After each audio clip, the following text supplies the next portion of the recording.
Assalamualaikum warahmatullahi wabarakatuh. Apa kabar semuanya? Semoga semuanya selalu disehatkan badannya dan dilancarkan rezekinya. Oke, bicara tentang santet, ada berbagai macam jenisnya. Dan kebanyakan juga kalau santet itu pasti punya tujuan yang jahat. Dan pada video kali ini, gua akan menceritakan pengalaman sebuah keluarga yang mengalami kejadian tersebut. Dan sekedar mengingatkan, kalau nonton video ini sebaiknya lu siapin kopi atau teh, dan gak lupa juga ubi gorengnya buat nemenin lu nonton video ini. Oke, langsung saja. Nama di video kali ini sudah disamarkan buat kepentingan privasi. Dan buat kalian yang belum subscribe, silahkan di subscribe dulu channel ini agar gue semangat bikin videonya.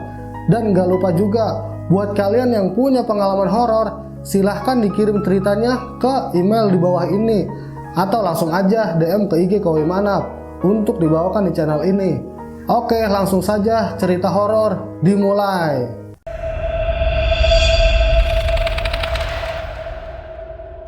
Ekonomi keluarga Dewi berkembang pesat tahun itu. Maklum, bapaknya Pak Dullah kala itu menjadi kepala desa di wilayah yang terbilang subur. Meskipun belum digaji seperti sekarang, tapi pendapatan Pak Dullah bisa dibilang lebih dari cukup. Dan kondisi ini membuat kehidupan Dewi berangsur berubah. Setelah bertahun-tahun sampai duduk di bangku SMA, hanya bisa numpang tinggal di rumah neneknya, keluarga Dewi tiba-tiba sudah siap membangun rumah yang besar langsung 2 lantai. Saat itu di desa juga belum ada warga yang punya rumah 2 lantai. Sampai suatu sore, Dewi yang biasa mengaji dijemput salah satu temannya yang bernama Ifah. Dan Dewi ngomong begini, "Tumben Fah jemput, biasanya juga nunggu di pertigaan." Dijawab nih sama si Ifah, "Iya nih Wi, sekalian mau lihat rumah baru, gede ya rumahnya." Dewi cuma bisa senyum-senyum sambil masuk ke dalam kamar. Sambil menunggu Dewi, Ifah melihat-lihat rumah yang masih setengah jadi itu. Mulai dari kamar yang ada di lantai 1 sampai di lantai 2. "Ayo Fah, gue udah siap," kata Dewi mengagetkan Ifah yang baru turun dari lantai 2. Mereka lalu bergegas berlari menuju langgar. Langgar itu biasanya untuk tempat mengaji anak-anak. Ya, kurang beberapa menit lagi pengajian sore dimulai. Tak ada apapun yang aneh di hari itu. Semua berjalan normal. Dan keesokan harinya, Dewi bersiap berangkat sekolah. Entah kenapa, selepas sarapan, ada perasaan yang tidak enak yang dirasakan Dewi. Dan Dewi mencoba memikirkan apa kira-kira yang membuat perasaannya nggak enak. Tapi berkali-kali dipikirin, Dewi justru bingung sendiri. Dan dia pun akhirnya memilih tetap berangkat ke sekolah. Sebelum berangkat, Dewi sempat berpapasan dengan 4 orang tukang yang akan membangun di lantai 2. 3 diantaranya Dewi kenal karena memang teman sepantarannya yang seharusnya juga masih sekolah, tapi karena tidak punya biaya, mereka memilih jadi tukang bangunan. Sepulang sekolah, Dewi mampir di warung es campur yang berada nggak jauh dari balai desa. Saat sedang menikmati sendokan es, dia melihat mobil pick up bapaknya berjalan ngebut di depannya. Dewi langsung bingung karena biasanya bapaknya tidak memakai mobil secepat itu. Dewi pun langsung buru-buru tuh dihabisin es campurnya, terus lari ke rumahnya. Di pinggir jalan, dia melihat ada orang-orang pada berkerumun di depan rumahnya Dewi. Dewi pun mempercepat larinya, ingin melihat apa yang terjadi. Dan di dalam rumah ada beberapa tukang terlihat sedang mengelilingi ibu dan pamannya. Dan Dewi pun langsung bertanya, "Ibu, ada apa ini? Kok ada orang ramai banget?" Tangan ibunya Dewi itu langsung memberikan isyarat agar Dewi diam dulu. Ridwan, salah satu teman Dewi yang menjadi tukang, lalu menariknya menjauhi ibunya. Terus si Ridwan bilang, "Mas Eko jatuh dari lantai 2, tangan sama kakinya patah." Dan dijawab sama Dewi, "Lah kok bisa Wan? Biasanya kan dia yang paling hati-hati." Terus si Ridwan bercerita pas sebelum jatuh, Eko sedang meratakan adonan semen di lantai 2. Jaraknya padahal cukup jauh dari tangga dan dari pinggiran lantai juga jauh. Lalu entah bagaimana ceritanya, tiba-tiba Mas Eko teriak.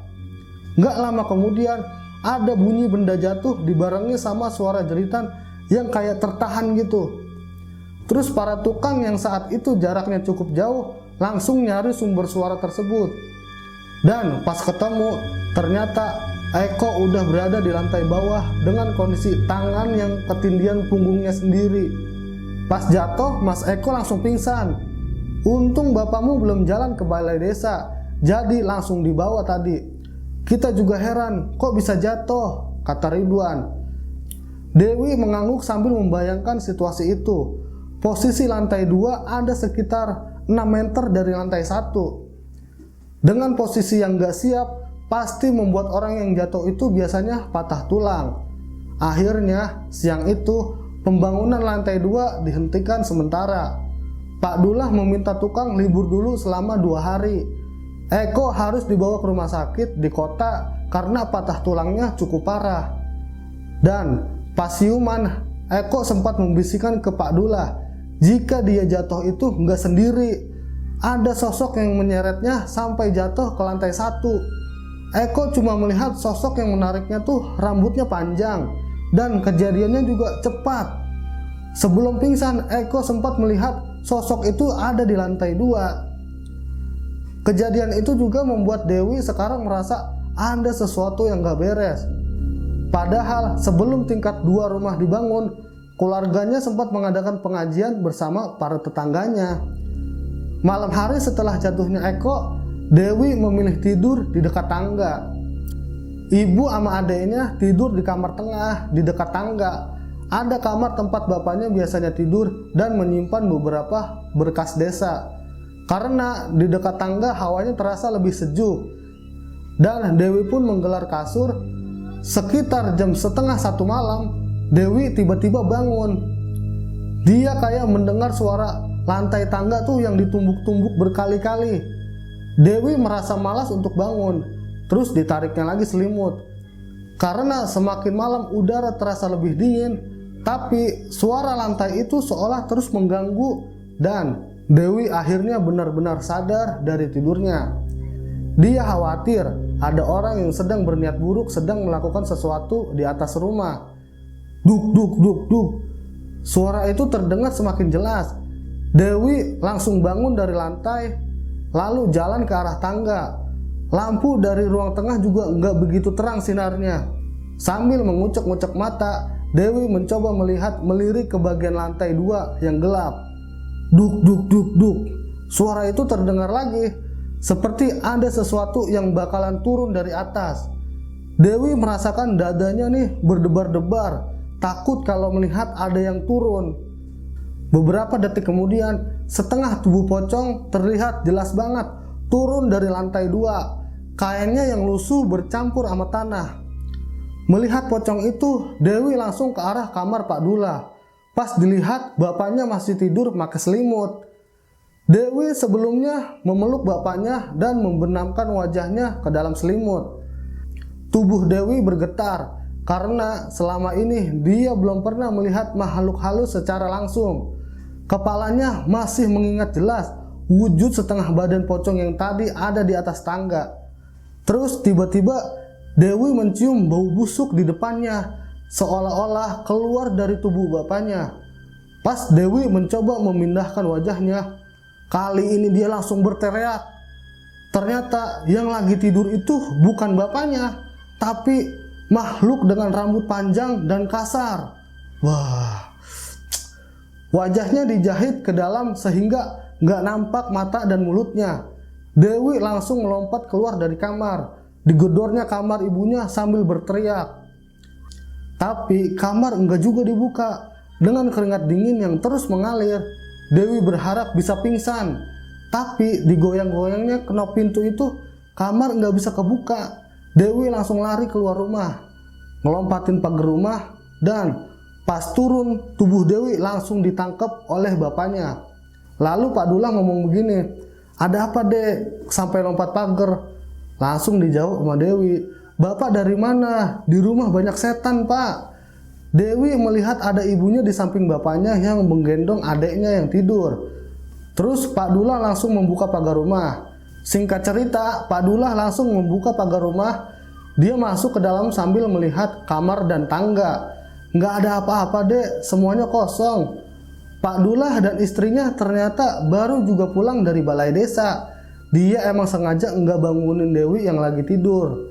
Dan bapaknya ngomong begini, besok bapak tanya ya dek, sekarang istirahat lagi.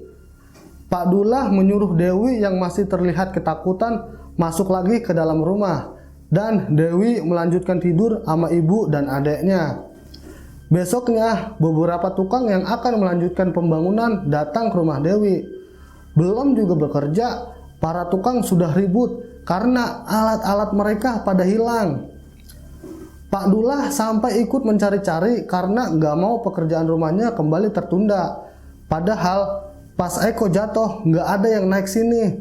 Kok bisa hilang ya? Kata Pak Dullah ke salah satu tukang. Akhirnya terpaksa Pak Dullah pergi ke toko bangunan untuk membeli beberapa peralatan. Sore harinya seperti biasa, pergi ke Langgar untuk mengaji bersama teman-temannya. Kali ini Dewi bangun terlambat karena kurang tidur malam harinya. Dewi tidur siang sampai sore hari. Ifah juga yang biasanya datang untuk menjemput hari itu tidak datang. Dewi berlari sambil memegang mukenanya menuju Langgar. Dia memilih jalur melewati pemakaman umum agar bisa sampai lebih cepat. Padahal biasanya meskipun jalan rame-rame, dia nggak mau melewati jalur itu. Pas melewati pemakaman, langit sudah mulai redup. Tapi masih cukup terang untuk menerangi jalanan.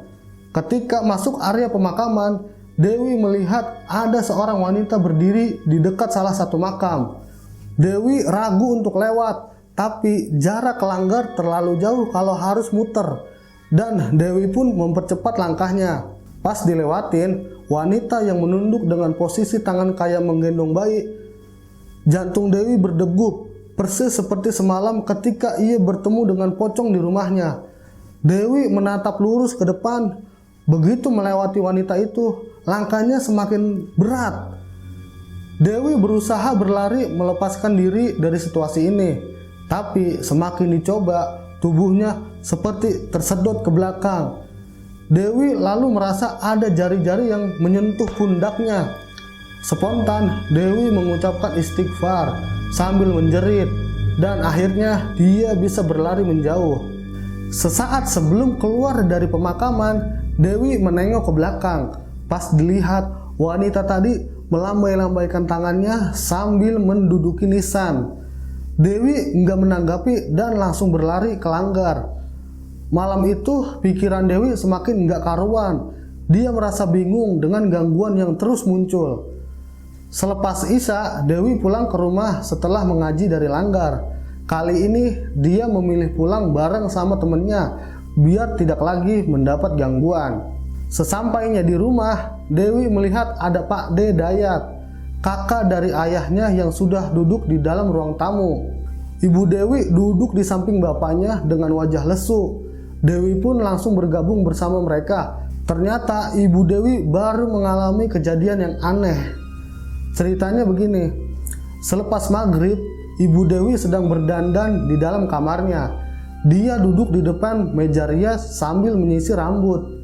Tiba-tiba dia merasa ada benda-benda kecil yang jatuh di kepalanya. Awalnya diabaikan aja, dipikirnya hanya butiran pasir atau laron yang tidak sengaja jatuh. Tapi benda-benda kecil itu terus berjatuhan.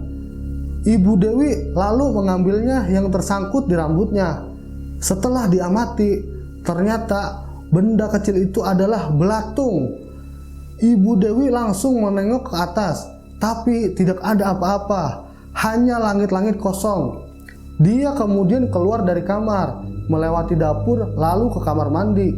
Saat ibunya melewati dapur, Ibu Dewi membuka kelambu yang berwarna putih, memisahkan ruang tengah dan dapur.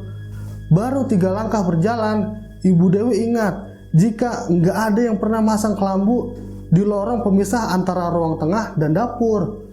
Bulu kuduk Ibu Dewi langsung berdiri. Kepalanya langsung menengok ke belakang.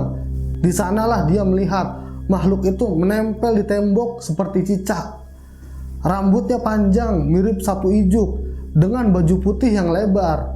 Mata makhluk itu dijahit ke dalam, tapi mulutnya lebar kayak mangap dan meringis ke arah Ibu Dewi. Setelah melihat itu, Ibu Dewi langsung lemas dan pingsan. Sampai akhirnya Pak De Dayat dan Bapak datang. "Aku mau tidur di sini aja, Dul. Pasti ada yang mengganggu. Biar saya atasi," kata Pak De Dayat ke Pak Dullah. Bapak dan Ibu Dewi mengangguk bersamaan. Akhirnya malam itu Pak De Dayat tidur di rumah Dewi. Dia menggelar kasur di bawah tangga, tepat di tempat Dewi tidur beberapa hari lalu. Dewi memilih tidur bersama ibu dan adiknya di dalam kamar. Dewi berusaha mendengarkan apa yang dilakukan Pak D-nya di luar kamar. Dewi hanya mendengar suara langkah kaki ke atas tangga. Besok paginya, Pak De Dayat meminta Pak Dullah memanggil beberapa tukang. Ada satu bagian di lantai 2 yang sudah ditandainya dengan kapur yang melingkar.